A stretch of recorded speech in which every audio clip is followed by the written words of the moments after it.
In the bloody chronicles of Tudor England, an era where heads rolled and bodies burned to satisfy the whims of tyrannical kings, there's one execution that stands out, not just for its brutality, but for how deeply it scarred everyone who witnessed it.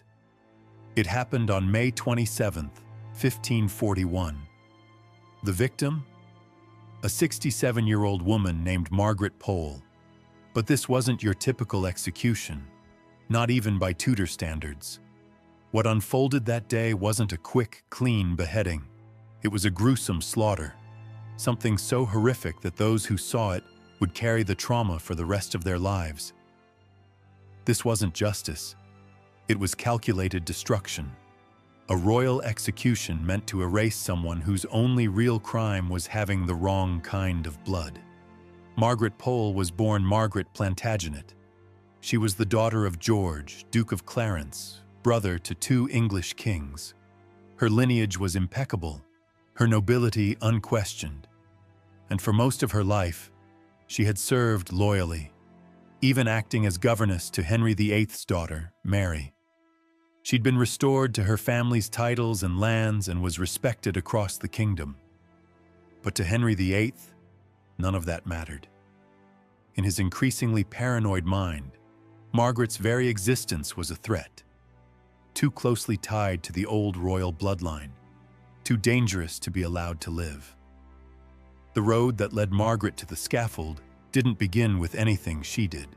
It started with her son, Reginald Pole. He had fled England and become one of Henry's fiercest critics, attacking the king's break with Rome and his treatment of Queen Catherine of Aragon. Reginald's criticisms hit a nerve, but since he was safely out of reach on the continent, Henry turned his fury toward someone closer to home, his mother. The atmosphere in 1541 was already thick with fear. Henry was in his 50s and growing more unstable by the day. Executions had become almost routine. Thomas Cromwell, Catherine Howard, and others had already fallen. No one, no matter how favored, was safe. In this climate of suspicion, Margaret's royal blood wasn't a badge of honor. It was a death sentence waiting to happen. She was arrested in 1538 at the age of 65, an elderly woman by Tudor standards, and thrown into the Tower of London. That bleak fortress had become a place where noblemen and women went in, but rarely came out. She spent nearly 3 years imprisoned in the damp, cold cells, her health deteriorating. Interrogations came and went, always focused on her son's actions and whether she shared his views. But Margaret maintained her innocence throughout. The charges against her? Barely even believable. She was accused of exchanging letters with her exiled son, of having disloyal thoughts, of being part of some vast Catholic conspiracy. But there was no evidence. No letters, no witnesses, no confession. Her crime was being Reginald's mother and having Plantagenet blood. And for that, Henry decided she had to die. The official decision came through a Bill of Attainder, basically a legal shortcut that allowed Parliament to declare someone guilty without a trial. It bypassed the courts entirely. Margaret was never allowed to defend herself or even see the evidence. In 1539, the bill passed, and she was branded a traitor and sentenced to death, at the king's pleasure. That meant her fate hung over her for 2 more years before the sentence was finally carried out. By spring 1541, things were getting worse. Henry's paranoia deepened. He was convinced that Catholic uprisings were brewing in the north, and that foreign powers, possibly working with Reginald, were plotting to attack. So he made a decision. Margaret Pole, the last of the Plantagenets, had to be eliminated. Her death, he believed, would send a powerful message to anyone who even thought about challenging his authority. The execution was set for May 27th at the Tower of London. But unlike the public executions at Tower Hill, Margaret's death would be carried out in private on Tower Green, the reserved space for nobility. Only a handful of officials, guards, and courtiers were summoned to witness it. That small, exclusive audience would soon witness one of the most horrifying executions in English history. Margaret was awakened before dawn and told the time had come. Frail and weak from years in the Tower, she was dressed in a simple black gown, the uniform of a condemned traitor. Those who saw her said she still carried herself with the quiet dignity of someone born to rule. When she was told she would die that morning, she reportedly stayed calm. All she asked for was a moment to pray. The walk from her cell to the scaffold was short, but loaded with symbolic weight. She was escorted by guards, her gray hair visible beneath a plain white coif. Witnesses would later say that her composure was remarkable, almost unsettling. She seemed prepared for death, resigned. Her last night had been spent in prayer, her soul ready for judgment. She expected, like so many before her, that death would be quick, a single blow, dignified if nothing else. But Tower Green was about to become the site of something far worse. The scaffold was set, about 4 feet high, a small wooden stage surrounded by roughly 30 or 40 people. In the center stood the block, a simple piece of wood stained with the blood of past executions. The executioner, however, was not the Tower's regular headsman. For some reason, he wasn't available that day. Instead, a less experienced substitute had been brought in, and his lack of skill would prove devastating. Margaret climbed the steps, slowly, helped by guards. She looked out at the small crowd. She said a few words, quietly proclaiming her innocence and placing her trust in God. She didn't beg. She didn't scream. She knelt at the block with the same composure she had shown her entire life. Then came the moment. The axe was raised. It should have been swift, but it wasn't. The blade came down and missed. Instead of striking her neck, it hit her upper back and shoulder. Margaret screamed in pain, the sound piercing the morning air. Blood gushed from the wound, soaking her gown. Yet, unbelievably, she was still alive. In shock and bleeding, she staggered up from the block. Panic rippled through the onlookers. What happened next was chaos. Margaret, terrified and hurt, tried to escape. She stumbled across the scaffold, her instincts screaming for survival. The executioner, now clearly panicked himself, chased her, axe still in hand. This was no longer an execution. It was a hunt. Witnesses stood frozen in horror as the elderly woman fled from her would-be killer, who hacked at her wildly. Blow after blow landed on her back, her arms, her side. Blood sprayed across the wooden boards. Screams echoed. This wasn't just a killing. It was butchery, and it was far from over. The horror of Margaret Pole's execution didn't end with the final stroke of the axe. In fact, the psychological ripples of that morning continued to shake those who had been present, and even those who only heard the stories, for years. It wasn't just the brutal imagery of a helpless old woman being hacked to death by an inexperienced executioner. It was what that moment said about the state of justice in England under Henry VIII. This was not a fluke. It was a message, one written in blood, sent to every corner of the kingdom and beyond. Those in attendance, courtiers, Tower officials, and servants, left the scene in a daze. A few turned pale and vomited behind nearby walls. Others crossed themselves or prayed in silence. But none spoke openly. What could they say? That the king's will had turned savage? That mercy had left the realm? Speaking of it too loudly could bring the same fate upon them. Word of what happened on Tower Green traveled with shocking speed. It passed through the narrow stone corridors of the tower, then out to Westminster, and eventually across the sea to the courts of Europe. Among the first to hear was Pope Paul III. Already furious over Henry's split from Rome, the Pope found in Margaret's death proof that the English king had descended into true tyranny. He condemned the act as not just unjust, but godless. The execution of a blameless elderly woman for no crime other than being born into the wrong bloodline. One of the most vocal and emotionally affected critics abroad was Charles V, Holy Roman Emperor, and Margaret's great-nephew. Through his mother, he was directly connected to Margaret's lineage. His anger was personal.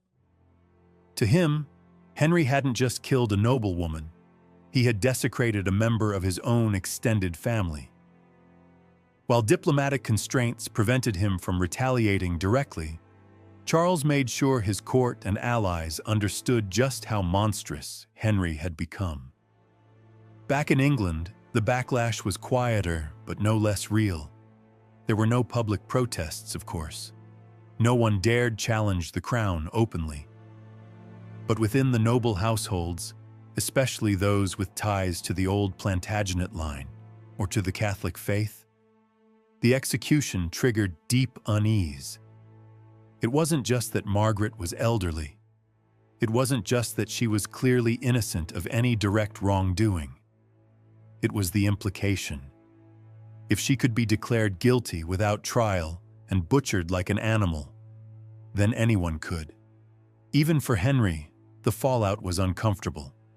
Though he showed no public remorse, in fact, records suggest he was grimly pleased, the event cast a long shadow over his image. It fed into a growing narrative that the once glorious Renaissance prince had turned into a paranoid tyrant, a man who would rather spill blood than admit doubt, a king who ruled by fear, not respect. For the people closest to Margaret, the loss was devastating. Her family, particularly her son Reginald Pole, carried the pain with them for the rest of their lives. Reginald had been living in exile for years, continuing his scathing critiques of Henry's religious revolution from abroad. But the execution of his mother hit deeper than anything before. It hardened his resolve, turning personal grief into spiritual fuel. Reginald would go on to rise through the Catholic hierarchy, becoming a cardinal and playing a significant role in the Counter-Reformation. But no matter how high he climbed, he never forgot the price his mother paid. When Queen Mary I, Henry's Catholic daughter, came to the throne, Reginald returned to England as a powerful religious figure. One of his first acts was to work toward restoring the reputation of his family and honoring the memory of his mother. Though too late to save her, he helped reframe her death as martyrdom. It wasn't until centuries later that Margaret's name would be formally cleared. In 1886, the Catholic Church beatified her, recognizing her not only as a political victim, but as a religious martyr. Her grave in the Tower Chapel, once anonymous and ignored, became a place of pilgrimage. The Church, once seen as the enemy by Henry's government, now enshrined her legacy as one of courage and unwavering faith. Yet Margaret's story isn't just about one woman's suffering. It shines a brutal light on the mechanics of Tudor power, specifically the use of bills of attainder as political weapons. Unlike a trial, where the accused might at least hear the charges and offer a defense, a bill of attainder allowed Parliament to declare someone guilty simply through a vote. No witnesses, no evidence, no due process. Once passed, the sentence, usually death, could be carried out immediately and without recourse. This legal shortcut, favored by Henry VIII, turned Parliament into a tool of execution rather than representation. And Margaret wasn't the only victim. Over the course of Henry's reign, dozens of nobles, courtiers, and former allies fell under these ruthless decrees. It was one of the key tactics used to consolidate power and eliminate rivals, real or imagined. In Margaret's case, the logic was as simple as it was chilling. Her son was a problem, and she was a way to send him a message. That logic had no room for age, innocence, or morality. It had no space for legal protections or noble lineage. It was the logic of survival, of political dominance at any cost. For historians, Margaret's execution is often cited as the clearest example of just how far Henry VIII was willing to go to maintain control.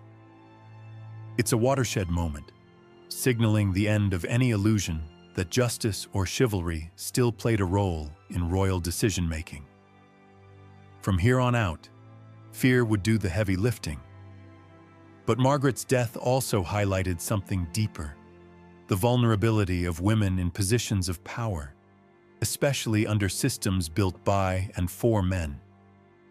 Despite her titles, connections, and decades of loyal service, she was ultimately considered expendable.